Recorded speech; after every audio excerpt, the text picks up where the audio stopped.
Hey guys, how are you all? स्वागत है आप सभी का आपके अपने चैनल अनअकैडमी के अंदर। स्वागत है आपका टॉपर्स टॉक विद अनअकैडमी के अंदर। आज जो शख्सियत हमारे सामने मौजूद है, इनको कहते हैं ना, किसी की प्रत्यक्ष को प्रमाण की आवश्यकता नहीं होती। तो हमारे सामने मौजूद है डॉक्टर महेश पंचोली सर, और मेरे इनसे बहुत ही अच्छे संपर्क हैं। और जहां मैं अभी पढ़ा रहा हूँ, जहां मैं अभी कार्यरत हूँ, वहीं ये भी थे, और बहुत ही अच्छा संपर्क रहा हमारा। पीएचडी होल्डर है सर, और सेकंड ग्रेड में इनका सिलेक्शन हुआ था, टॉपर रहे हैं अपने बैच के। आइए इनकी कहानी इन्हीं की जुबानी सुनते हैं। तो महेश सर, पहले अपने बारे में आप बताइए कि कहाँ से बिलोंग करते हैं, कैसी पारिवारिक पृष्ठभूमि रही है, कैसा पूरा जीवन काल रहा है पढ़ाई का, कि किस प्रकार से पढ़ाई की, कहाँ कहाँ से शिक्षा ली आपने, कैसा रहा सारा संघर्ष, कुछ बताइए। बिल्कुल सर। विवेक जी नमस्कार। नमस्ते जी। मैं डॉक्टर महेश पंचोली और मेरी ग्राम्य पृष्ठभूमि रही है। जी। सरकारी विद्यालय में जी। उसके बाद भी जब शिक्षा जगत से मैं जुड़ा अजमेर जाने के बाद, हम्म। वहाँ पर जो मेरे सहपाठी थे, वो प्रतियोगी परीक्षाओं में उनका समर्पण भाव था। जी। उनको देख कर के मुझे ऐसा लगा कि मुझे बहुत पढ़ना चाहिए, जी। और आज आपके सामने उसका परिणाम। बिल्कुल बिल्कुल। प्रारंभिक शिक्षा की बात करें सर, तो आप किस प्रकार के थे शिक्षा के अंदर? 10th 12th ग्रेजुएशन, उसके बाद की चीजें कहाँ कहाँ से किया बिल्कुल, आपने? मैं मध्यम विद्यार्थी था। मध्यम विद्यार्थी था। पढ़ना किस तरीके से चाहिए वो नहीं आता। जी। जब शिक्षा के क्षेत्र में अजमेर जब मैं पहुंचा, जी। तो वहां जाने के बाद मैं ऐसे प्रतिभाशाली विद्यार्थियों के साथ में संपर्क में आया जी। कि मैंने राजकीय महाविद्यालय अजमेर को टॉप करके मैं निकला। क्या बात है। लेकिन मेरी जो शैक्षिक पृष्ठभूमि रही, हम्म। मेरी खुद की भी की कार्य योजना थी, लेकिन उसको किस प्रकार से हम क्रियान्वित करें। हम्म। जैसे कोचिंग संस्थानों से जुड़ना है, अच्छे प्राध्यापकों से जुड़ना है। उसके बाद सीखा कि हमें पुस्तकों को किस तरीके से पढ़ना चाहिए, उनको किस प्रकार से स्मरण करें, किस तरीके से उनको याद करें, विषय को किस तरीके से समझें। हम्म। ये सारी चीज़ें एक माहौल से तैयार होती हैं, हम्म। और उसमें महत्वपूर्ण स्थान होता है कोचिंग संस्थानों का। उनमें पढ़ाने वाले किस प्रकार के व्यक्ति होते हैं, या अपना जो परिवेश है, उस हम्म। परिवेश में किस प्रकार से लोग तैयारी कर रहे हैं। जब उनसे हम बात करते हैं, मिलते हैं, उनके कमरों पे हम जाते थे, हम्म। बात करते थे, आप किस तरीके से आप पढ़ रहे हैं। तो वहाँ जाकर के लक्ष्य तय हुआ। पहले कोई लक्ष्य नहीं था, कोई कार्य योजना नहीं। जी। बिल्कुल। जी, विवेक जी।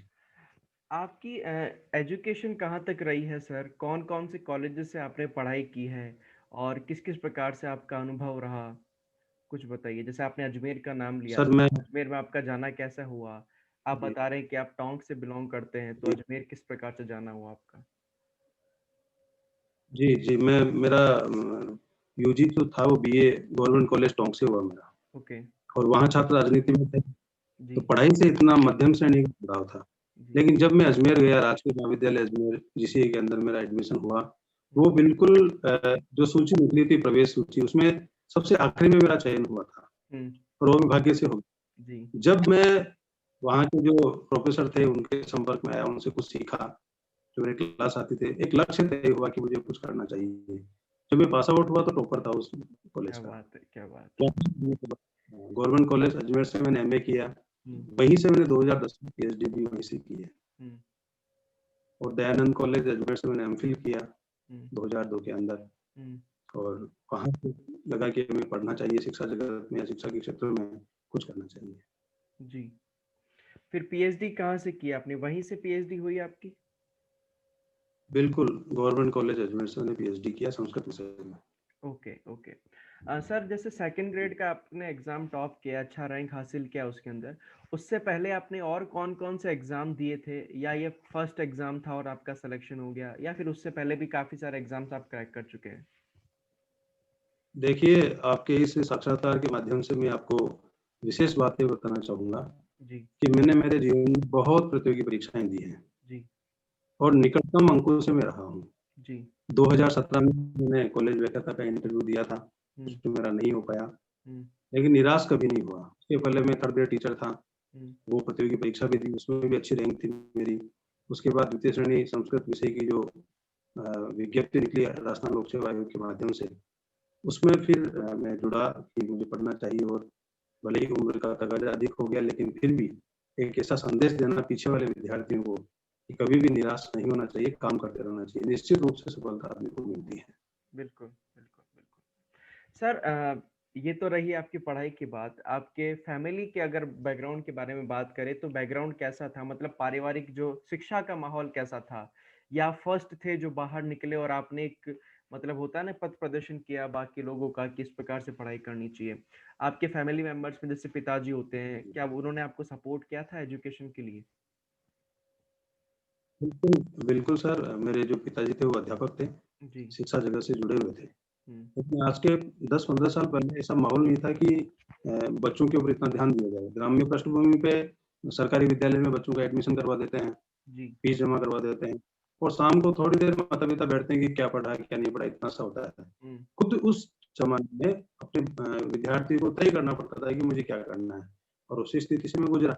हुँ। शैक्षिक पृष्ठभूमि से लोग मेरे जो परिवारजन हैं वो सरकारी सेवा से जुड़े हुए हैं जी। और हम लोग पहले से ही तैयारी कर लेते हैं कि हमें किस क्षेत्र में जाना है बिल्कुल। और मैंने स्वयं ने तय किया कि मुझे शिक्षा जगत में जाकर के एक अच्छे पद पे मैं पहुँचूँ और हालाँकि मुझे नहीं करना चाहिए इस इंटरव्यू के माध्यम से मैं कॉलेज शिक्षा में जाना चाहता था, हुँ। लेकिन मैं नहीं जा पाया लेकिन अभी वैकेंसी निकली है तो मैं वापस उसकी तैयारी करूँगा उसी तरीके से कि बिल्कुल। एक मैं 25 साल का एक विद्यार्थी तैयारी करता है, उसी हिसाब से मैं वापस पढ़ूँगा। बिल्कुल, बिल्कुल, बिल्कुल। बिल्कुल, आप पढ़ाई करेंगे और सफल भी होंगे, बिल्कुल हमारी दुआएँ आपके साथ हैं। क्योंकि मेरे अंदर वो ताकत और वो क्षमता है और मैं पढ़ूँ जी। और मुझे पढ़ना चाहिए। जी, बिल्कुल। उसका कारण भी पीछे वाली जो पीढ़ी है वो एक उसका संदेश जाएगा कि इस 40 साल की उम्र में भी आदमी पढ़ कर के अपनी सफलता को हासिल कर सकता है, तो क्यों बिल्कुल। ना हम 30 साल वाले व्यक्ति या 25 साल वाले व्यक्ति निराश हों, अपने लक्ष्य के प्रति समर्पित होकर के काम यदि करें, तो निश्चित रूप से उसमें सफलता प्राप्त होती है। बिल्कुल सही बात है, बिल्कुल। सर एक तो चीज़ें पूछना चाहूँगा मैं कि पढ़ाई तो सभी करते हैं और आपने भी कहा है कि मैंने भी काफ़ी सारे एग्ज़ाम्स दिए थे, कुछ में असफल हुआ, फिर सफलता हाथ लगने लगी। जी। तो जो आप जिन-जिन एग्ज़ाम में आप असफल हुए और जिनमें सफल हुए, क्या अंतर था दोनों एग्ज़ाम की तैयारी के अंदर? क्या अंतर आप मानते हैं कि क्या कमी रह गई थी? देखिए सर, यदि हम किसी भी कार्य में आपको सफलता नहीं मिलती है, जी। तो ये तय होता है कि कहीं न कहीं आपकी कोई कमी रही है। जी। कि जैसे अच्छी पुस्तकें आपको नहीं मिलना है, हुँ। अच्छे संस्थान जहाँ पे आप कोचिंग लेते हैं वो नहीं मिलना है, जी। मार्गदर्शन की कमी हो या फिर आपकी जो निष्ठ परीक्षा है, उसमें आप नेगेटिव मार्किंग के शिकार भी हो जाते हैं। तो सारी चीज़ें एक एक समष्टि के रूप में, समृद्धि के रूप में कहीं न कहीं कोई कमी रही होगी, इसी वजह से मुझे सफलता नहीं मिली। जी। सर हमारे दर्शक जानना चाहेंगे कि पढ़ने का सही तरीका क्या होता है? जैसे आप बता रहे हैं कि आपकी जो ग्रेजुएशन है 2002-3 में हो गई थी और पोस्ट ग्रेजुएशन भी हो गई थी तब तक। अभी वर्तमान में क्या ट्रेंड चल रहा है कि कुछ स्टूडेंट्स ऑनलाइन पे ज़्यादा फ़ोकस करते हैं, कुछ ऑफ़लाइन से ही पढ़ाई करना पसंद करते हैं। तो आपके अकॉर्डिंग वर्तमान परिदृश्य को देखते हुए किस प्रकार की पढ़ाई सही रहती है और किस प्रकार से हमें पढ़ना चाहिए? देखिए, मेरी अब तक कई जो परीक्षाओं में मैं असफल रहा, उसका जब मैं मंथन करता हूँ तो ये निष्कर्ष निकलता है कि जो पाठ्यक्रम होता है अपना किसी भी परीक्षा का, जी। उस पाठ्यक्रम में ये तय है कि अपनी जो ग्रामीण पृष्ठभूमि है जी। या भारत का जो क्या कहते हैं उसको लोक जीवन है, जी। उनसे लोग दूर होते जा रहे हैं मोबाइल के माध्यम से। जी। तो उनसे संबंधित प्रश्न भी हमारी परीक्षाओं में पूछते हैं जो व्यावहारिक जीवन में काम आते हैं। बिल्कुल, यदि बिल्कुल। आप उनसे जुड़ा हुआ जानकारी रखेंगे, तो निश्चित रूप से वो प्रश्न आपको कई पुस्तकों में नहीं मिलेंगे, हुँ। जीवन के आधारभूत धरातल पे मिलते हैं हुँ। और हमें एक विद्यार्थी होने के नाते पुस्तकों के साथ-साथ मोबाइल के माध्यम या सोशल मीडिया के माध्यम से के साथ-साथ हमें आधारभूत जीवन शैली के बारे में भी हमें परिचित होना चाहिए। तब बिल्कुल। जाकर के उस विद्यार्थी को अपनी पहली परीक्षा में सफलता प्राप्त होती है जी। और एक अच्छा संस्थान भी मिले उसको, कोचिंग संस्थान मिले, निर्देशन अच्छा मिले, तब जाकर के उस विद्यार्थी को सफलता मिलती है। दूसरी बात 100% अपने अध्ययन के अंदर वो ध्यान दें और पूरी एक विस्तृत और विशिष्ट कार्य योजना के माध्यम से हुँ। वो अपनी पढ़ाई को करें, तब जाके कोई सफलता प्राप्त होती जी, जी। बहुत ही अच्छा लगा सर आपने बहुत ही अच्छे तरीके से बताया कि किस प्रकार से तैयारी होनी चाहिए। एक और प्रश्न सर मेरे है। जी, जी। मन में उठ रहा था कि कई सारे बच्चे होते हैं कि नोट्स पे बिलीव करते हैं। कई लोग तो होते हैं कि बड़े-बड़े संस्थानों के नोट्स लेके आते हैं, दुकानों पे मिल जाते हैं कि हाँ, चलो इस कोचिंग का मिल रहा है, उस कोचिंग का मिल रहा है। और कई लोग खुद के नोट्स बनाना पसंद करते हैं कि यार चलो नहीं, अपन 2-3 किताब उठाएँगे, खुद के बनाएँगे। तो नोट्स बनाने का सही तरीका क्या होना चाहिए सर? ये हम जानना चाहेंगे। देखिए, किसी भी परीक्षा के अंदर जो सिलेबस होता है, पाठ्यक्रम होता है, उसके बिंदु को आप लीजिए।